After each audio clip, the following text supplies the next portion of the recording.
Is this legitimate in your view? It is legitimate, and it is a fascinating experiment in what it could be a brand new currency, one that knows no borders, knows no boundaries, and in many cases knows no rules. So I think it's a really fascinating case study in what's happening to our society globally. Talk about the kind of attention that it's getting right now, especially from your clients. Yep, it is getting a lot of attention. People are fascinated by anything that makes new highs every day for weeks on end, which Bitcoin has done. And so that draws a lot of attention. And then people are hedge funds, individual investors? All of the above. Private investors, private capital, venture capital is very interested in this trend. So you're seeing a lot of interest across the board. So what do you tell them? You tell them to buy it? I tell them that it is certainly a valuable part of a diversified portfolio. To me, it seems like gold for nerds. You know, we had gold for many, many thousands of years as the relevant reserve currency.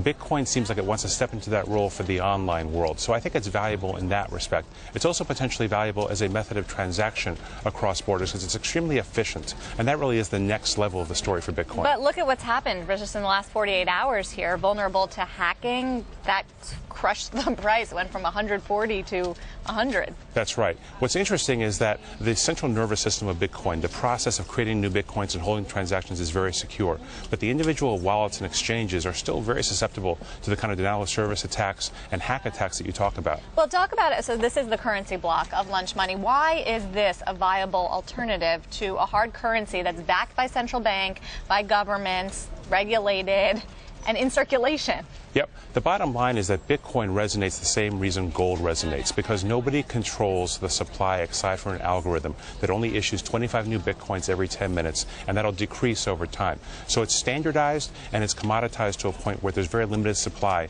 Anytime you get incremental demand, there's a positive story for the currency. One question that I get a lot on Bitcoin is what's the difference between Bitcoin and PayPal?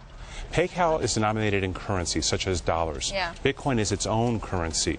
So the transfer process looks similar, but PayPal is in dollars, Bitcoin is in Bitcoin. So how do you get it?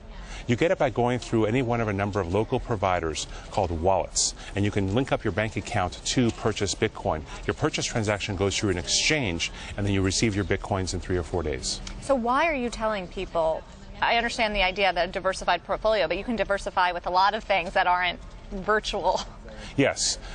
You know, as we move into a 21st century world, a technology-based world, it makes sense that something like Bitcoin will eventually be very successful.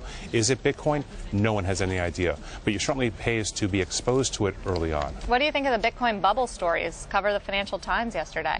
Yeah, you know, bubble's an easy term to throw around. Well, if you've seen the price, it's a moonshot. It is absolutely a moonshot. The question really you have to ask about Bitcoin is it going to move beyond just being this kind of freak show reserve currency story of the online world to being a real, viable, long-term transactional currency? And you say yes. I say it's very possible. But we're still in freak show mode. We're still in freak show mode.